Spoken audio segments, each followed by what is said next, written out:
हर गिरीदे then तू तैयार है, जो न मांगे उससे तू बेजार है।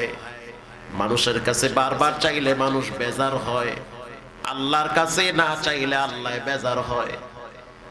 বান্দার পাপ যদি আসমান বরাবর হয়, রবের রহমত হবে গোটা পৃথিবী বরাবর।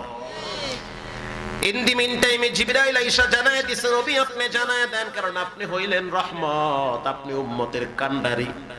আপনার একজন উম্মত নারী পাপ কইরা অনুতপ্ত হয়েছে, নিজেকে আল্লাহর কাছে এমন ভাবে পেশ করেছে সে পাপী, এটা রবের কাছে পরিচয় দিয়েছে, লজ্জিত হয়েছে। আল্লাহ রাব্বুল আলামিন বলেন, নবী আপনি জানায় দেন, ঈমান আনার পরে কেউ যদি পাপ করে, গুনাহ করে, আবার যদি তওবা করে, আমি রব তার গুনার পরিবর্তে নেকি দিয়া পূরণ করে দেই। শুধু তাই না, মহিলাটার বাচ্চা হত্যার গুনাহ, জিনার গুনাহ দুটাই আমি রব ক্ষমা করে দিয়েছি। প্রিয় যুবক ভাইয়েরা আমার, হতাশ হওয়া যাবে না। পৃথিবীর সব দরওয়াজা বন্ধ হইতে পারে, কিন্তু রবের দরওয়াজা কখনোই বন্ধ হয় না। আল্লাহর কাছে গোপনে চান আর দোয়ার সময় দুরূদ শরীফ পড়বেন। যেই দোয়ায় দুরূদ শরীফ নাই, সেই দোয়া রবের দরবারে পৌঁছায় না। দুরূদ শরীফ বাদ দেওয়া মানে দোয়াটাই মিস। দোয়ার আগে দুরূদ শরীফ পড়তে হবে। সংক্ষিপ্ত দুরূদ হলো সাল্লাল্লাহু আলাইহি ওয়াসাল্লাম। আল্লাহর নবী এতিমের জন্য রহমত। আল্লাহু আকবার বলেন। আল্লাহর নবী নারীদের জন্য রহমত। এতিমের ব্যাপারে রাসূল কি বলেন শুনেন। ইন্নাল্লাযীনা ইয়াকুলুনা আমওয়ালাল ইয়াতামা যুলমান ইন্নামা ইয়াকুলুনা ফী বুতুনিহিম নারা। আল্লাহ রাব্বুল আলামিন বলেন, নবী আপনি জানায় দেন, কেউ যদি এতিমের মাল পেটে ঢুকায়, সে যেন জাহান্নামের আগুন পেটে ঢুকায়। শুধু তাই না, ঈদের দিন হাদিসে আসছে রাসূলুল্লাহ ঈদের নামাজের জন্য ঈদগাহে যাচ্ছে। এমন সময় তাকায় দেখতে আছে রাস্তার ভিতরে ধুলা বালু মাখা একটা বাচ্চা বসে বসে খেলাইতেছে আর কাঁদতেছে। আল্লাহর নবী প্রশ্ন করলো, মা ইউবুকিকা, কাঁদো কেন, কি হয়েছে? বাচ্চা বলতে আছে, ইয়া নবী আল্লাহ, আজ মদিনার ঘরে ঘরে ঈদ, আমার ঘরে কোনো ঈদ নাই। কেন? বলে, আমার আব্বা আপনার সাথে যুদ্ধের ময়দানে গিয়া শহীদ হয়ে গেছি। আমার মা কিছুদিন আগে দুনিয়ার থেকে বিদায় হয়ে গেছে। আমি হইলাম জনমের এতিম। যার মা নাই, বাপ নাই, তার দুনিয়াতে কেউ নাই, তার ঘরে ঈদের আনন্দ নাই। আল্লাহর নবী এবার ওই বাচ্চাটাকে ধুলা বালু অবস্থায় নিজের ঘরে নিয়ে গেল। আয়েশা রাদিয়াল্লাহু তাআলা আনহাকে বলল, আয়েশা, গোসল করায়া দাও, হাসানের একটা নতুন জামা নিয়ে আসি, তারে পরায়া দাও। বাচ্চার শরীরে নতুন জামা পরায়া দিল। বাচ্চার মুখে হাসি ফুটে উঠলো। রাসূল বলল, বাচ্চা শোনো, আজ থেকে মুহাম্মদ তোমার বাপ, আয়েশা তোমার মা। এবার তুমি আমার ঘাড়ে উঠো। এতিমের মর্যাদা কত বেশি, তুমি আমার ঘাড়ের উপরে উঠো। পায়ে হেঁটে যাবা না, তুমি আমার ঘাড়ে উঠবা, তোমারে আমি ঈদগাহে নিয়ে যাব। আল্লাহু আকবার। এবার এতিম বাচ্চাটারে রাসূল নিজে ঘাড়ে নিলেন। ঘাড়ে নেওয়ার পর বাচ্চাটাকে নিয়ে ঈদগাহে চলে গেলেন। আল্লাহর নবী যেই জায়গায় বসতেন তার পাশেই সেই বাচ্চাটারে বসাইছে। মাঝখানে 1 ইঞ্চি ফাঁকা ছিল না, একেবারে রাসূলুল্লাহর দেহ মোবারকের সাথে লাগায় বসাইছে। সাহাবায়ে কেরাম আশ্চর্য হয়ে গেল। এবার রাসূলুল্লাহ হাদিস শোনায়, আনা ওয়া কাফিলুল ইয়াতীম কাহাতাইনি ফিল জান্নাহ। পৃথিবীর মানুষ শুনে নাও, দুইটা আঙ্গুল রাসূলুল্লাহ এইভাবে তুলে বলেছেন, আনা ওয়া কাফিলুল ইয়াতীম। কেউ যদি এতিমের লালন পালনকারী হয়, কিয়ামতের ময়দানে জান্নাতে এতিমের অভিভাবক আর আমি নবী পাশাপাশি থাকবো, মাঝখানে গ্যাপ থাকবে না। সুবহানাল্লাহ। ঘুমের ঠেলায় সুবহানাল্লাহ আস্তি কইলেন, জোরে কোন সুবহানাল্লাহ। শুধু তাই না, কেউ যদি দুইটা কন্যার বাবা হয়, সে যেন অপেক্ষায় থাকে, আমি নবীর সাথে আমার জান্নাতে পাশাপাশি থাকবে, মাঝখানে গ্যাপ থাকবে না। বাবার সবচেয়ে ভক্ত বেশি হয় মেয়েরা। যেই ঘরে প্রথম কন্যা সন্তান আসে রাসূল বলেছেন, কারণ রাসূল তো মেয়েদের জন্য রহমত, যেই ঘরে প্রথম কন্যা আসে সেই ঘরে বরকত দিয়ে ভরে দেয় কে? এখানে কয়েকটা বাচ্চা পাগড়ি পাইছে, আমি ওখানে শুয়ে শুয়ে শুনতেছিলাম 6টা বাচ্চা নাকি পাগড়ি পাইছে। পাগড়ি তো আমিই দিছি। কয়জন খেয়াল নাই আমার? কয়জন? 6জন। কার ঘরে খাবার খাইয়া কোরআন শিখছে তার নসিব ভালো। আল্লাহর রাসূল বলেন, যেই ঘরে অসহায় এতিমদের জন্য খাবার পাকানো হয় ওই ঘরটা হলো জান্নাতের টুকরা। কারণ ওই ঘরের মালিক আর আমি রাসূল একই জান্নাতে থাকবো, মাঝখানে পার্টিশন থাকবে না। কোরআনের ভিন্ন এক আয়াতে আল্লাহ তাআলা বলেন, ওয়া আম্মা ইযা মাবতালাহু ফাকাদারা আলাইহি রিজকা ফায়াকুলু রাব্বি আহানান। মানুষের রিজকের ভিতরে সংকীর্ণতা কেন আসে? মানুষের এত বিপদ কেন হয়? আল্লাহ বলেন কাল্লা বাল লা তুকরিমুনাল ইয়াতীম। মানুষ যখন অভাবগ্রস্ত হয়, মানুষ যখন অসুস্থ হয়ে যায়, মানুষ যখন নানান ঝামেলায় জর্জরিত হয়, তখন সে বলে রব বুঝি আমারে দেখতে পারে না। কথা কি বুঝেন? আল্লাহ বলেন তার ধারণা ভুল, কাল্লা কখনোই নয়, বাল্লা তুকরিমুনাল ইয়াতীম, তারা এতিমদের সাথে ভালো ব্যবহার করে না। অনেক মানুষ আছে ভাই মারা গেছে, ভাইস্তাদেরকে 9-6 বুঝ দিয়া ভাইয়ের জায়গাগুলো আত্মসাৎ করে। আবার সে হজও করছে, যাকাতও দেয়, নামাজ পড়তে পড়তে কপাল কালা বানাইছে, লিখে রাখে ও হারামখোর, হারাম মাল পেটে নিয়ে সেজদা দিলে কবুল হবে না। আল্লাহর রাসূল বলেন, কথায় কথা আসে, ভয়ও লাগে না জানি আপনারা জান গা। রাত বেশি হয়েছে, অনেকে যাইতেও আছে। মানিস তারা সাওবা, যত ইবাদত করেন জানেন এটার মূল কি লাগে? মূল হইল হালাল খাবার দ্বারা দেহটাকে লালন করা। হারাম মাল পেটে নিয়ে সেজদা দিয়া বাইতুল্লাহ গিয়ে লাব্বাইকের আওয়াজ দিলে লাভ নাই, মরার পরে ফেরেশতারা কবরে পাঠাম ফাটা দিবে। এবার একটা হাদিস শুনেন, শুনবেন? মানিস তারা সাওবা বিআশারাতি দারাহিম ওয়া ফীহি দিরহামুন হারাম। হযরত ওমর রাদিয়াল্লাহু তাআলা আনহু বলেন, রাসূল বলেছেন, কেউ যদি 10 দিরহাম দিয়ে একটা জামা বানায়, ওই যুগের 10 দিরহাম, ধরেন এই যুগের 1000 টাকা সর্বনিম্ন ধরলাম, কেউ যদি 1000 টাকা দিয়ে একটা জামা বানায়, আমি আমাকে বলতেছি, কেউ যদি 1000 টাকা দিয়ে একটা জামা বানায়, অথবা লঙ্গি কিনে, অথবা কোট কিনে, অথবা জামফার কিনে, আল্লাহর রাসূল বলেন বিআশারাতি দারাহিম ওয়া ফীহি দিরহামুন হারাম। 1 টাকা যদি হারাম থাকে, পুরা জামাটাই হারাম, পুরা টাকাটাই হারাম। নাউজুবিল্লাহ বলেন, নাউজুবিল্লাহ, নাউজুবিল্লাহ বলেন, নাউজুবিল্লাহ। এত কষ্ট করে টাকা পয়সা উপার্জন করেন, যদি হারাম ঢুইকা যায় তো সব শেষ। এরপরে আল্লাহর রাসূল সতর্কতার সহিত আঙ্গুল উঁচা করে সাহাবীদের সামনে শুনায়া দিছে, কেউ যদি কারো 1 বিঘা জায়গা জবরদখল করে খায়, কেউ যদি কারো 1 বিঘা জায়গা, 1 হাত না 1 বিঘা, 1 বিঘা জায়গা যদি কেউ জোর করে খায়, তাহতাস সারা, সে যেন অপেক্ষায় থাকে, তার রব তাকে বিচারের ময়দানে 7 জমিন গলায় ঝুলায় দিয়া দাঁড় করায়া দিবে, আর বলবে, খবিস, খা জনমের খাওয়া, পুরো জমিন তোর গলায় ঝুলায় দিছি, খাইতে থাক। ঠিক না বে ঠিক? 1 বিঘা জমিনের জন্য জিব্বা বাইর করে চাটছো, আজ পুরো জমিন গলায় ঝুলায় দিছি, খা হারামখোর। বল, আমি বলবো না, আল্লাহ বলবে, আল্লাহ বলবে। প্রিয় ভাইরা আমার, এজন্য এতিমের সাথে খারাপ ব্যবহার করা যাবে না, কারণ আল্লাহর নবীর এতিমদের জন্য হলো রাসূলুল্লাহ রহমত।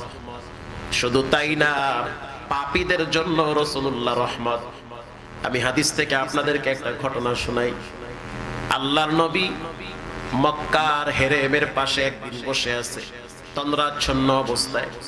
হযরত জিবরাইল আমিন আয়েশা বলতে আছে, ইয়া নবী আল্লাহ, আগামীকাল এমন একজন ব্যক্তি আপনার হাতে হাত রেখে কালেমা পড়ে মুসলমান হবে, যাকে পুরা মক্কার মানুষ চিনে, যার সম্মান মক্কায় অনেক বেশি। ওই ব্যক্তির নাম হলো দাহিয়াতুল কলবি। কালকে আসবে, আপনার হাতে হাত রেখে মুসলমান হবে। আল্লাহর হাবিব পরের দিন অপেক্ষায় আছে, দেখি মুসলমান হইতে আসে কিনা। আল্লাহর নবী তাকায় দেখলো কালো একটা চাদর গায়ে দিয়ে অনেক দূর থেকে আসতেছে। আল্লাহর হাবিব রাহমাতুল্লিল আলামিন তাকে মারহাবা স্বাগতম জানায়া কাছে ডাকলো, পাশে বসাইলো, আর বলল, দাহিয়াতুল কলবি, বলো তুমি কেন আসছো? দাহিয়াতুল কলবি বলে, ইয়া নবী আল্লাহ, আমি আমার অতীতের ভুল বুঝতে পেরেছি। আমি চাই কালেমার সুশীতল ছায়ায় আশ্রয় গ্রহণ করে আল্লাহর জান্নাতের মেহমান হইতে। আমাকে আপনি মুসলমান বানায়া দেন। এবার দাহিয়াতুল কলবি কালেমা পড়ে মুসলমান হয়ে গেল। সাহাবায়ে কেরাম চতুর্দিকে ভিড় জমে আছে। দাহিয়াতুল কলবি একটু দূরে গিয়ে বসে আছে, চাদরটা দিয়া চেহারাটা ঢাইকে ফেলাইছে। একটু পরে দাহিয়াতুল কলবি বাচ্চাদের মতো ফোফায় ফোফায় কাঁদতেছে। আল্লাহর হাবিব দূর থেকে নজর করলো, দাহিয়াতুল কলবি কাঁদতেছে বসে বসে। মানুষের দিলের ভিতরে এমনও কিছু কষ্ট থাকে যা বলাও যায় না, সওয়াও যায় না। ছোট হোক বড় হোক, প্রত্যেকেরই কান্দা লাগে গোপনে। কথা কান না কা? কেউ দুনিয়ার জন্য কাঁদে, কেউ নারীর জন্য, কেউ বাড়ির জন্য, কেউ আল্লাহর দিন প্রতিষ্ঠার জন্য রাত্রিবেলা চোখের অশ্রু যায় নামাজে ধরায়। আছে না নাই? এক একজন এক এক ভাবে কান্দা লাগবি, কোনো ছাড় নাই। যে যেমনে কান্দো কান্দা, রবের সিদ্ধান্ত কান্দতে হবে। কেউ দুনিয়ার জন্য, কেউ আখিরাতের জন্য, কান্দতে হবে। আল্লাহর হাবিব এবার ডাক দিয়েছে, মা ইউবকিকা ইয়া দাহিয়াতুল কলবি, কি হয়েছে, কেন কাঁদো? ইসলাম গ্রহণ করেছো, রব্বুল আলামিন তোমাকে maaf করে দিয়েছে। আল ইসলামু ইয়ানহাদিমু মা কানা ক্বাবলা। স্পষ্ট কথা, যারা কালেমা পড়ে মুসলমান হয়, অতীতে যত পাপ করুক সবগুলা গুনাহ maaf করে দিয়েছেন কে? ক্ষমা তুমি, তোমার তো আর কোনো পাপ নাই। দাহিয়াতুল কলবি বলে, ইয়া রাসূলুল্লাহ, আমার মতো গুনাহগার কেউ কি আল্লাহ maaf করছিনি? কয় হ্যাঁ maaf। এটাও কি সম্ভব? বলে 100% সম্ভব। দাহিয়াতুল কলবি বলে, ইয়া রাসূলুল্লাহ, জীবনে এমন একটা অপরাধ করছি, এই অপরাধের শাস্তি আমি তো পাইতেছি গোপনে গোপনে। এখন ওই পাপ আল্লাহ কি maaf করছে কিনা? কি করছো? বলে, নিজের হাতে নিজের বাচ্চাটারে জিন্দা দাফন করছি। আল্লাহর নবী বলল, আমারে ঘটনা শোনাও। ওয়া ইয়াগফির লাকুম যুনুবাকুম ওয়াল্লাহু গফুরুর রহিম।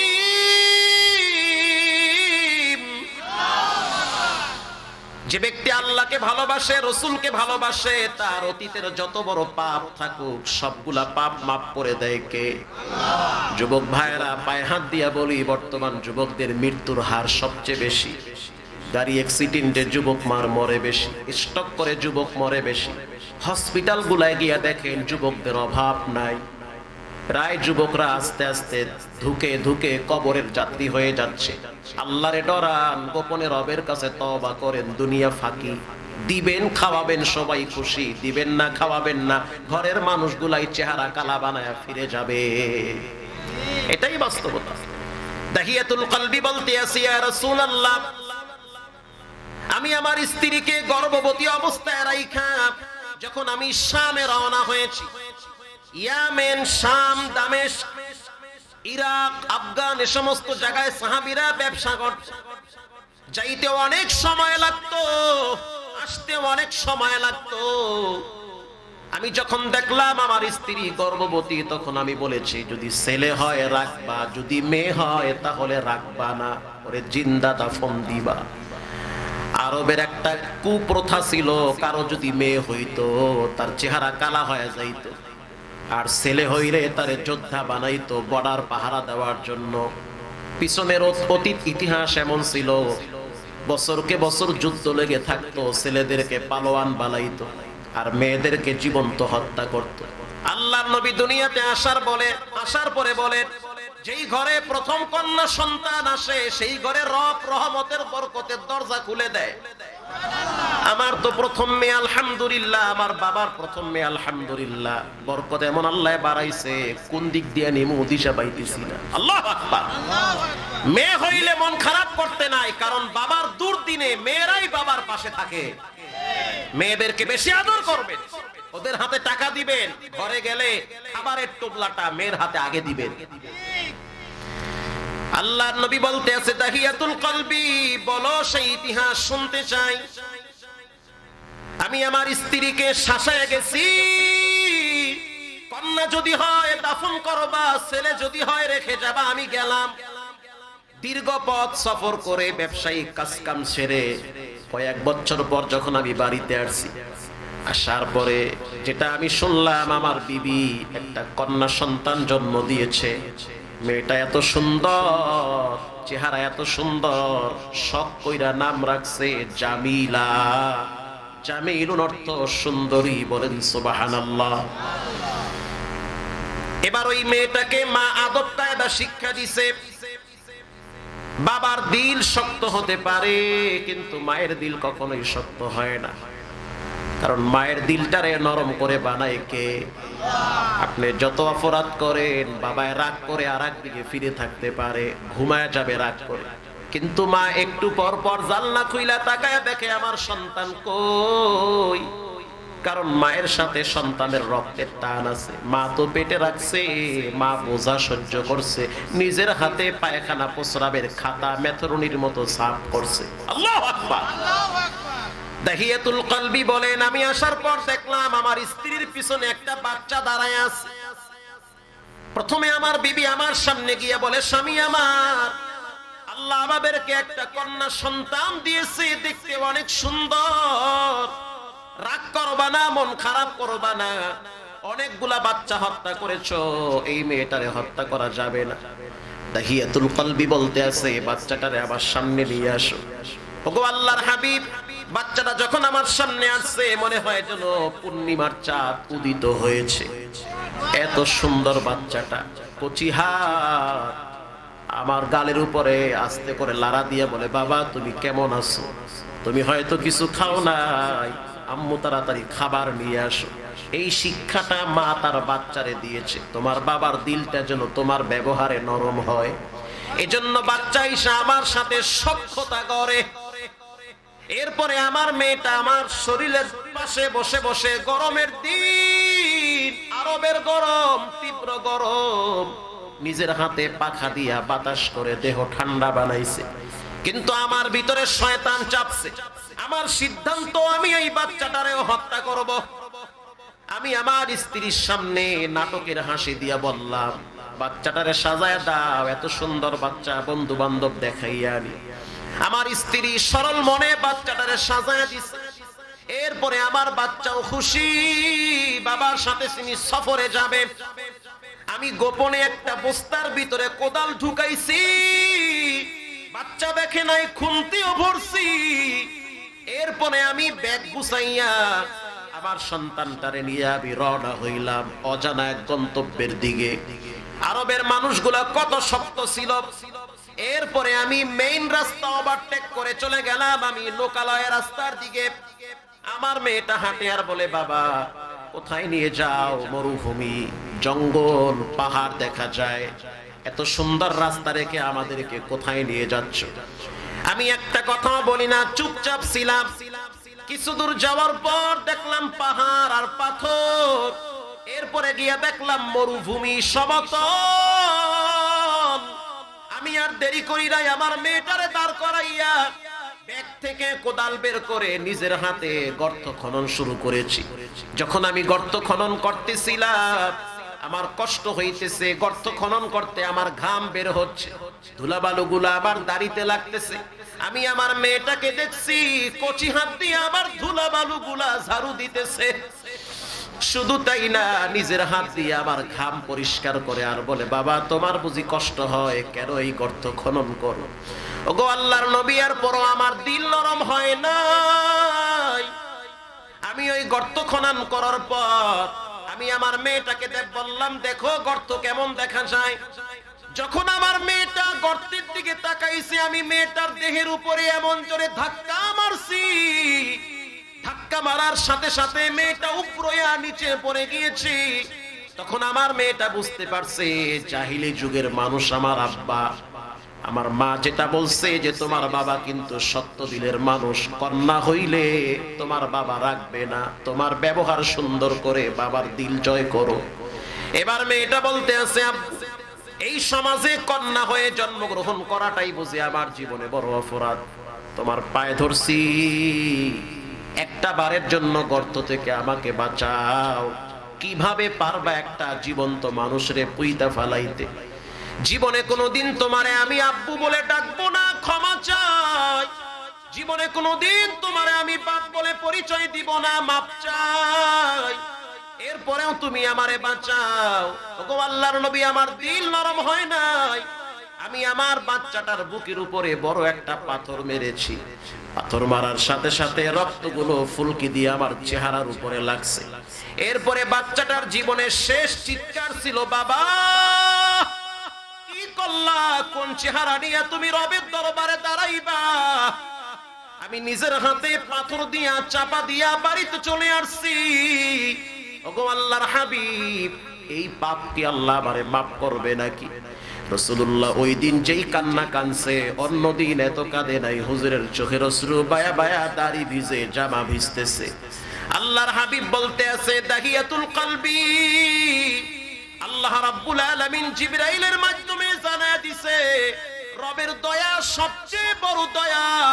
ইসলাম গ্রহণ করেছো, কালেমা পড়েছো, আমি হইলাম রাহমাতুল লিল আলামিন, সুসংবাদ জানায়া দিলাম, বাচ্চা হত্যার গুনাহ রব ক্ষমা করেছে।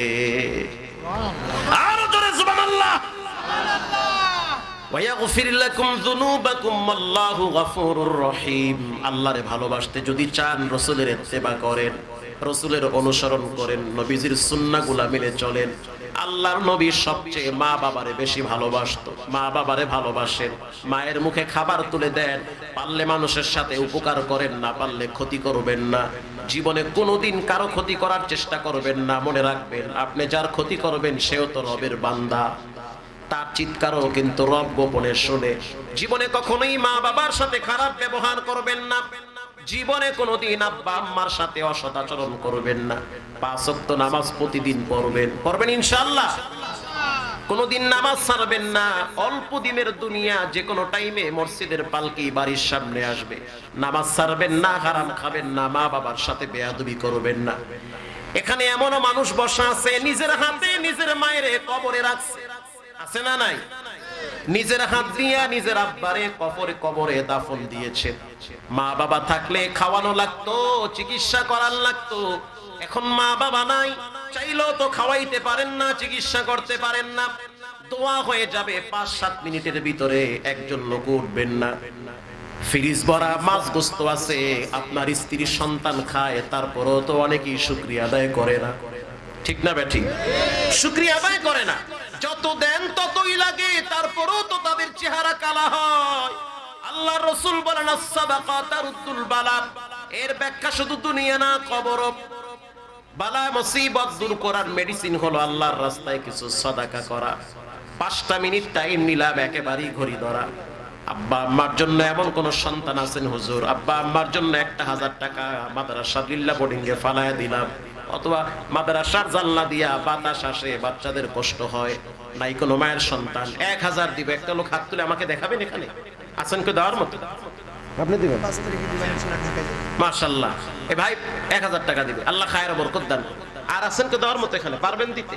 হুজুর আমি 1000 টাকা, আল্লাহর অনেক টাকা আপনারা দিয়েছেন মাশাআল্লাহ। তারপরও দোয়ার আগে আগে যদি কেউ থাকে দিতে পারবেন। আছেন এখানে যারা বসা আছেন, কেউ পারবেন যে হুজুর আমি 1000 টাকা মাদ্রাসার জন্য দিয়ে দিলাম, ফালায়া দেন। এটা মনে করবেন যে এটা পয়রা গেছে গা, দেখবেন কোন দিক থেকে আল্লাহ ফসল বাড়ায়া দেয়। সবই তো আল্লাহর খেলা। আছেন কেউ দেওয়ার? আপনি 1000 দিবেন, দেন, দিয়ে দেন, কোনো টেনশন নাই। কত টাকা আয়ার যায়, চায়ের দোকানে, পানের দোকানে, ঘরে বাইরে, চিকিৎসায়, টেস্টে প্রচুর টাকা মানুষের ব্যয় হয়। 1000 টাকা যেহেতু আমি চায়ে ফেলাইছি, মুসাফির মানুষ দিয়ে দেন মাদ্রাসায়, থাকবেন না ইনশাআল্লাহ। আছেন কেউ দেওয়ার মতো? ডানে বামে সামনে পিছনে নাই? দিবেন কেউ? মাইকেলা ভাই 500 টাকা, আল্লাহ খায়ের বরকত দান করুন। উঠা বসা করিয়েন না, যদি এই কজনও জান গাতে দোয়া করবো কারো লইয়া। আপনি 1000 দিবেন, দেন 1000, দেন লেখেন মুরব্বীর নামে 1000। আল্লাহ খায়র বরকত দান করুক, আমিন বলেন। এখানে যদি 1 টাকাও আর দান না করেন, করিয়েন না, আপনার ইচ্ছা, কিন্তু দানের রাস্তা কখনোই বন্ধ রাখবেন না, কইরেন দান। দান এমন একটা জিনিস, এই বিষয়ে বয়ান করলে অনেক সময় লাগবে। শক্তিশালী পাহাড়, শক্তিশালী বাতাস, শক্তিশালী আগুন, ফাতামিদুল আরদ, ফাতামিদুল মা, ফাতামিদুল হাওয়া, ফাতামিদুল জিবাল। রাসূলুল্লাহ বলেছেন সব শক্তির উপরে যখন কোনো মানুষ দান করে, ওই শক্তিটা মহা শক্তিতে পরিণত হয়। এজন্য দানের হাত কখনোই কৃপণতা করে গুটায় রাখবেন না, দোয়া হয়ে যাবে। আর কেউ আছেন দেওয়ার মতো, পারবেন দিতে কেউ? আপনারা অনেকেই দান করেছেন, মা বাবার জন্য 500 টাকা দিয়েছে ক্যামেরাম্যান ভাই, মাশাআল্লাহ, আল্লাহ খায়র বরকত দান করুক, মা বাবার কলিজা ঠান্ডা বানাক, আমিন বলেন। মা বাবার জন্য ব্যয় করলে কখনোই কমে না, মা বাবার জন্য মুক্ত হস্তে ব্যয় করবেন। সামর্থ্য থাকলে একটা এসি লাগায় দেন, মা বাবার জন্য শেষ বয়সে আরাম করে। আপনি যে বিছানায় ঘুমান, কোন কাঠের বিছানায় ঘুমান, কত দামি খাট, আপনার খাটের চেয়ে দামি খাট যেন মায়ের খাট হয়। জি, আপনি যেই পজিশনে থাকেন, যেই ঘরে থাকেন, যেভাবে স্বাচ্ছন্দ্য জীবন যাপন করেন, আপনার চেয়েও যেন আপনার মা বাবার জীবন আরো উন্নত হয়। আপনার পরনের পোশাকের চেয়ে বাবার পোশাকটা যেন দামি হয়। আপনি যেখানে খান, খাওয়ার ঘরটা যেন আপনার চেয়েও আপনার বাবার খাওয়ার ঘরটা আরো সুন্দর হয়। মা বাবার প্রতি কেয়ারফুল হন, রবের রহমত অনবরত আপনার দিকে থাকবে ইনশাআল্লাহ। আল্লাহ আপনিও কইরেন, সবাই কইরেন, ছোট আমল, লাভবান হবে। মাশাআল্লাহ 200 টাকা দিয়েছে, আল্লাহ খায়ের বরকত দান করুক। 1 নম্বরে, এটা আমার কথা না, রাসূলুল্লাহর কথা। আমিন আমিন আমিন, আল্লাহ খায়ের বরকত দান করুক, আব্বা আম্মাকে মাফ করুক, আব্বা আম্মাকে মাফ করুক, বলেন আমিন বলেন। 1 নম্বর, ইয়া আইয়ুহান নাস আফসুস সালাম, সালাম দিবেন ইনশাআল্লাহ। দিবেন তো ইনশাআল্লাহ? সালাম দিবেন, পরস্পরের ভিতরে সালাম দেন। বাবা ছেলেকে সালাম দিবে, যেই বাপ ছেলেকে সালাম দেয়, ওই ছেলে কখনোই বেয়াদব হয় না। আপনি কইলো ঠিক, না কইলো ঠিক কথা, এটা বাপ ছেলেকে সালাম দিবে, কি একটা ভদ্রতা, কি সুন্দর আচরণ। ছেলে তো এইভাবেই বড় হবে। সন্তান মাকে সালাম দিবে। 2 নম্বরে, ওয়াতিমুত তাআম, মানুষকে খাবার খাওয়াবেন, কৃপণতা করবেন না, খাবার খাওয়াবেন ইনশাআল্লাহ বলেন। গরিব, অসহায়, দরিদ্র মানুষদেরকে খাবার খাওয়াবেন। কি নাম? রবিউল ভাই 1000 টাকা দিয়েছে, আল্লাহ খায়র বরকত দান করুক, আব্বা আম্মার কবরটা জান্নাতের টুকরা বানায় দিক, আমিন বলেন। 3 নম্বরে, ওয়াসাল্লু বিল্লাইলি ওয়ান নাসু নিআম, রাতের আধারে যখন মানুষ ঘুমিয়ে থাকবে 2-4 রাকাত নামাজ আল্লাহর জন্য পড়বেন। রাসূল বলেছেন জান্নাতের যে কোনো গেট দিয়ে নিরাপদে ভিতরে প্রবেশ করবে। আবার বলি, 1 নম্বরে সালাম দিবেন ইনশাআল্লাহ বলেন। দিবেন তো সালাম? ঘরে গিয়ে মহিলাদেরকেও সালাম দিবেন। অনেকে আছে বউরে সালাম দেয় না, হালিরে সালাম দেয়, শালিরে সালাম দেয়, বউরে সালাম দিতে লজ্জা লাগে। কেন বউরে সালাম দেন না কেন? স্ত্রীকে সালাম দিবেন, সুন্দর করে সালাম দিবেন। সালাম যত দিবেন ভালোবাসা বাড়বে, হিংসা দূর হবে, ঘরের মাল আমানত থাকবে। মারহাবা বলেন। 2 নম্বরে, মানুষদেরকে খাবার খাওয়াবেন, অসহায়, দরিদ্র। ওই যে গ্রামে একটা বোন বিয়ে দিয়েছেন, আপনি ধনী মানুষ, তার খবর নেন একটু। তার ভাগ্নে ভাগ্নি গরিব মানুষ, তার খবর নেন, আল্লাহ হায়াতে বরকত বাড়ায় দিবে। আল্লাহর রাসূল বলেন, যদি হায়াত বরকত পেতে চাও, সম্পদে যদি বরকত পাইতে চাও, তাহলে নিকটতম আত্মীয়দের জন্য সিলায়ে রাহিম, আত্মীয়তার সম্পর্ক মজবুত রাখো, তাদের খোঁজ খবর রাখো। 3 নম্বরে, রাতের আধারে 2-4 রাকাত নামাজ পড়বেন। আল্লাহ তাআলা আপনাদেরকে তৌফিক দান করুক। মা বাবার জন্য দোয়া চেয়েছে, 110 টাকা দিয়েছে, আল্লাহ কবুল করুক, খায়র বরকত দান করুক, দুনিয়া আখিরাতে কল্যাণময় জিন্দেগি দান করুক, বলেন আমিন। দুরূদ শরীফ পড়েন, দোয়া হয়ে যাবে। আল্লাহুম্মা সাল্লি আলা সাইয়্যিদিনা মুহাম্মদ ওয়া আলা আলি মুহাম্মদ কামা সাল্লাইতা আলা ইব্রাহিম ওয়া আলা আলি ইব্রাহিম ইন্নাকা হামিদুম মাজিদ। আল্লাহুম্মা বারিক আলা মুহাম্মাদিন ওয়া আলা আলি মুহাম্মদ কামা বারাকতা আলা ইব্রাহিম ওয়া আলা আলি ইব্রাহিম ইন্নাকা হামিদুম মাজিদ। দোয়া করে দিন। সুবহানাল্লাহি ওয়া বিহামদিহি সুবহানাল্লাহিল আযীম। আলহামদুলিল্লাহি রাব্বিল আলামিন। والصلاة والسلام على سيد الأنبياء والمرسلين وعلى آله وأصحابه أجمعين. ربنا آتنا في الدنيا حسنة وفي الآخرة حسنة وقنا عذاب النار. رب ارحمهما كما ربياني صغيرا. رب ارحمهما كما ربياني صغيرا. আল্লাহুম্মা লাকাল হামদু কুল্লুহু ওয়া লাকাশ শুকরু কুল্লুহু লাকাল হামদু বিল ঈমান ওয়া লাকাশ শুকরু বিল কুরআন আল্লাহুম্মা আ'iজ্জাল ইসলাম ওয়াল মুসলিমিন আল্লাহুম্মা আনসুরিল ইসলাম ওয়াল মুজাহিদিন ওয়াল ফিলিস্তিন। রব্বুল আলামিন গভীর রাত গুনাহ মাখা দুইটা হাত নিয়ে আপনার আদালতে ফকিরের মতো বাড়িয়ে দিয়েছি। জীবনভর গুনাহ করে করে জীবনটারে শেষ করে দিছি। তাকায়া দেখেন কত দাড়ি পাকা মুরব্বীদেরকে নিয়ে হাত তুলেছি। যেই মজমায় দাড়ি পাকনারা হাত তুলে সেই হাত আপনার ফিরাইয়া দিতে লজ্জা হয়। আল্লাহ অনেক তরুণ নওজোয়ান যুবকদেরকে নিয়ে হাত তুলেছি, ছোট ছোট মাসুম বাচ্চাদেরকে নিয়ে হাত তুলছি, অনেক আলেম ওলামাদেরকে নিয়ে হাত তুলেছি। রাত যত গভীর হয় দুনিয়ার মানুষের দরওয়াজাগুলি তত শক্ত করে লাগায় দেওয়া হয়, কিন্তু আমরা জানি আপনি বলেছেন রাত যত গভীর হয় আমার আরশের দরওয়াজা আরো প্রশস্ত হয়।